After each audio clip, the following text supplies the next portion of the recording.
Hello everyone. हम पढ़ रहे थे केमिस्ट्री क्लास 9th का chapter number 1 matter in our surroundings के Lakhmir Singh short answer questions. Last video में हमने शॉर्ट क्वेश्चन आंसर्स का फर्स्ट पार्ट कर लिया था और अब हम इसके सेकंड का सेकंड पार्ट स्टार्ट करेंगे। सो फर्स्ट क्वेश्चन है, मतलब 33rd क्वेश्चन है, which contains more heat 1 kg of water at 0 degree Celsius या 1 kg of steam 1 kg of water at 100 degree Celsius और 1 kg of steam at 100 degree Celsius. Give reason for your answer.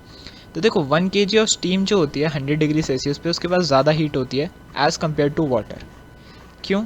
Because water जो है वो absorb करते हैं। यहाँ पे ना थोड़ी सी करेक्शन कर लेना, यहाँ पे वाटर आएगा, ठीक है। It is because water at 100 degree Celsius absorbs latent heat of vaporisation to form steam at 100 degree Celsius, ठीक है। इसमें थोड़ी सी करेक्शन कर लेना, यहाँ पे थोड़ी सी वर्डिंग्स रॉन्ग हो गई। यहाँ पे क्या होता है कि जो स्टीम है उसके पास ज़्यादा हीट होती है वाटर से, ठीक है, मैंने पहले भी बताया आपको काफ़ी बार। एंड क्यों होती है? बिकॉज वाटर हीट एब्जॉर्ब करता है स्टीम कन्वर्ट होने के लिए, स्टीम में कन्वर्ट होने के लिए, जबकि स्टीम को और हीट की ज़रूरत नहीं है, वो तो ऑलरेडी मतलब स्टीम ही है, बट वाटर को ज़्यादा हीट चाहिए स्टीम में आने के लिए। So hence steam has more heat as compare to water. 34th question same है 33 की तरह, ठीक है। मतलब हमसे पूछा है 34th क्वेश्चन में, why steam at 100 degree Celsius is better for heating purpose than boiling water at 100 degree Celsius. तो देखो पहले तो इसमें क्या करना है, हमें हमसे पूछा है कि स्टीम क्यों है हीट पर्पस, मतलब हीट करने के लिए वाटर के कंपैरिजन में बेटर। तो स्टीम क्यों बेटर है? बिकॉज पहले तो हम यही लिख देंगे जो हमने 33rd लिखा है, 1 kg of steam at 100 degree Celsius has more heat. अब उसके बाद ज़्यादा हीट है, hence steam at 100 degree Celsius is better for heating purpose. तो 34th आंसर में आप कैसे लिखेंगे? पहले पूरा 33rd आंसर लिखना और फिर लास्ट में ये लाइन ऐड कर देना, hence steam at 100 degree Celsius is better for heating purpose. 35th question भी सेम है, which produce more severe burns boiling water और स्टीम, वाई। तो 1 kg ऑफ स्टीम, पहले तो आपको ये लिखना है 33rd आंसर पूरा कि 1 kg steam at 100 degree Celsius के पास ज़्यादा हीट है as compare to water, because it absorbs the latent heat of vaporisation. तो अब वो latent heat of vaporisation absorb कर रही है, तो मतलब उसके पास ज़्यादा हीट है किसी भी चीज़ को गर्म करने के लिए। तो hence steam at 100 degree Celsius cause more severe burns than water at same temperature. तो इसमें भी पहले 33rd आंसर पूरा लिखना और फिर लास्ट में ये लाइन ऐड कर देना, hence steam at 100 degree Celsius cause more severe burns than water at same temperature. 36th question, why does temperature of a substance remain constant during the change of state. जब कोई substance अपनी state change करता है तो उसके temperature में कोई change नहीं आता। तो इसका क्या रीज़न है? The temperature remains same during change of state, क्योंकि जितनी भी हीट हम सप्लाई कर रहे हैं वो सारी यूज़ हो जाती है उसके बीच के बॉन्ड्स को ब्रेक करने के लिए, मतलब फोर्स ऑफ अट्रैक्शन को ब्रेक करने के लिए। तो सारी हीट फोर्स ऑफ अट्रैक्शन को ब्रेक करने के लिए यूज़ हो गई, तो हीट नहीं बची उसका टेम्परेचर रेज करने के लिए। हेंस टेम्परेचर रिमेन कांस्टेंट और जो फोर्स ऑफ अट्रैक्शन है वो ब्रेक हो जाते हैं, state of substance changes from solid to liquid या liquid to gas. Hence there is no change in temperature. Next 37th question, what is the physical state of water at 0 degree Celsius. तो 0 degree Celsius पे वो solid भी हो सकता है और liquid भी हो सकता है, मतलब आइस भी हो सकता है और वाटर भी, तो हम दोनों लिखेंगे। 25 डिग्री सेल्सियस पे वो सिर्फ लिक्विड होगा, 100 डिग्री सेल्सियस पे वो गैस भी हो सकता है और लिक्विड भी हो सकता है, 250 पे वो सिर्फ गैस होगा। सिमिलरली अगर भी टेम्परेचर माइनस में होता तो उसमें सिर्फ सॉलिड होता, मतलब वो आइस होती माइनस में होता तो वो सिर्फ सॉलिड होता। बस 0 और 100 पे आपको ध्यान रखना है कि आपको दोनों मेंशन करने हैं। 38th, explain why there is no rise in temperature of substance when it undergoes a change of state through heat is supplied, though heat is supplied continuously. Same question जो अभी पीछे पड़ा था 36th, पर लिख देते हैं दोबारा से, ठीक है। इसमें काफ़ी ज़्यादा क्वेश्चंस रिपीटिशंस होते हैं, बट कोई नहीं। 38th है, during the change of state the heat supply to a substance is used up in making the bonds between the particles of that substance. मतलब जितनी भी हीट हम सप्लाई कर रहे हैं वही चीज़ वो सारी यूज़ अप हो रही है बॉन्ड्स को ब्रेक करने के लिए, और बॉन्ड्स ब्रेक हो रहे हैं तो हीट सारी यूज़ अप हो रही है और कोई हीट बचती ही नहीं है टेम्परेचर को रेज करने के लिए, इसलिए वहाँ पे कोई चेंज नहीं आता टेम्परेचर में। Same answer. 39th question, define melting point and 40th है define boiling point. Melting point ice का क्या है, बॉइलिंग पॉइंट वाटर का क्या है।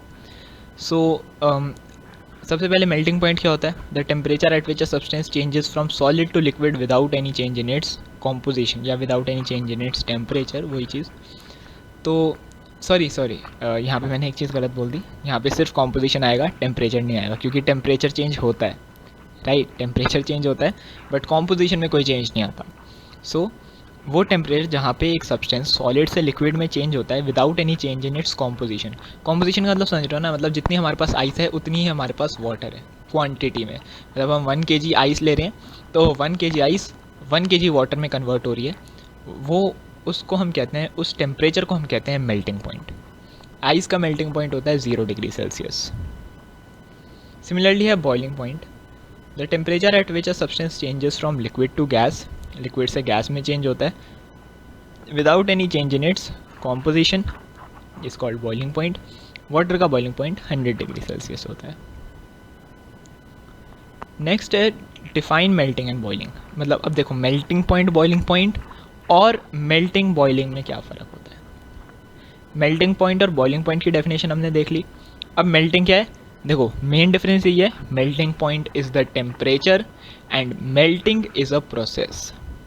मेल्टिंग पॉइंट और बॉइलिंग पॉइंट एक पर्टिकुलर टेम्परेचर है, जबकि मेल्टिंग और बॉइलिंग एक प्रोसेस है। मेल्टिंग क्या है? The process by which a substance changes from solid phase two liquid phase. Solid से लिक्विड में कन्वर्ट हो रहा है।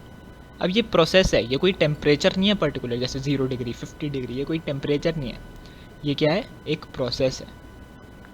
सिमिलरली बॉइलिंग प्रोसेस है bye which a substance changes from liquid phase two gaseous phase, उसे हम बॉइलिंग कहते हैं। सो ये डिफरेंस याद रखना, मेल्टिंग पॉइंट और मेल्टिंग के बीच में, बॉइलिंग पॉइंट और बॉइलिंग के बीच में। Next, define the following terms, condensation and freezing. Condensation क्या होता है? The process by which gas changes to liquid by cooling. जब हम किसी चीज़ को ठंडा करते हैं, किसी गैस को ठंडा करते हैं लिक्विड में कन्वर्ट होने के लिए, उसे हम कहते हैं condensation. The process by which a gas changes to liquid by cooling is called condensation. And freezing क्या है? The process by which a liquid changes to solid by cooling. वैसे अगर आपको इसमें थोड़ा डाउट लगे, कूलिंग, फ्रीजिंग, मेल्टिंग, बॉइलिंग, तो इसकी जब मैंने फर्स्ट चैप्टर समझाया था, आपको थ्योरी एक्सप्लेन करी थी, तो उसमें इन चारों टॉपिक्स पे बड़े बड़े पैराग्राफ मैंने लिखे थे नोट्स में, उनको एक्सप्लेन किया था, तो आप वो जाके देख सकते हैं। So the process by which a liquid changes to solid by cooling is called freezing. 43rd question, explain why naphthalene balls kept in stored clothes in our home disappear over a period of time. Naphthalene balls आपने देखा होगा, हम सर्दियों के कपड़ों में डाल के रखते हैं और फिर जब हम नेक्स्ट सीजन उन्हें निकालते हैं तो वो गायब हो जाती हैं। तो वो गायब नहीं होती, क्या होता है? नैफ्थलीन बॉल्स जो होती हैं वो सबलाइम मटीरियल होते हैं। Sublime material which undergo sublimation. Undergo sublimation मतलब वो सॉलिड से डायरेक्टली गैस में कन्वर्ट होते हैं। So hence they undergo sublimation and directly convert from solid to gas without leaving any trace। बिना कोई ट्रेस छोड़े, बिना कोई सुराग छोड़े वो अपने आप सॉलिड से गैस में कन्वर्ट हो जाते हैं और हमें लगता है कि वो डिसअपियर हो गए हैं। So that is naphthalene balls are sublime material. 44th, explain briefly how gases can be liquefied. Gases को हम कैसे लिक्विफाई करते हैं? So gases can be liquefied by applying high pressure and lowering temperature.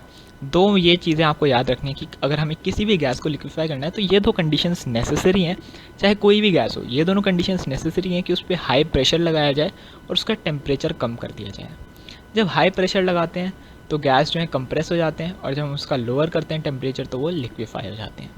Compress करने से particles पास आते हैं, force of attraction थोड़ी बढ़ती है और वो लिक्विड में कन्वर्ट हो जाते हैं। 45th, how is ammonia gas liquefied. Same है, अमोनिया गैस को हम कैसे लिक्विफाई करते हैं?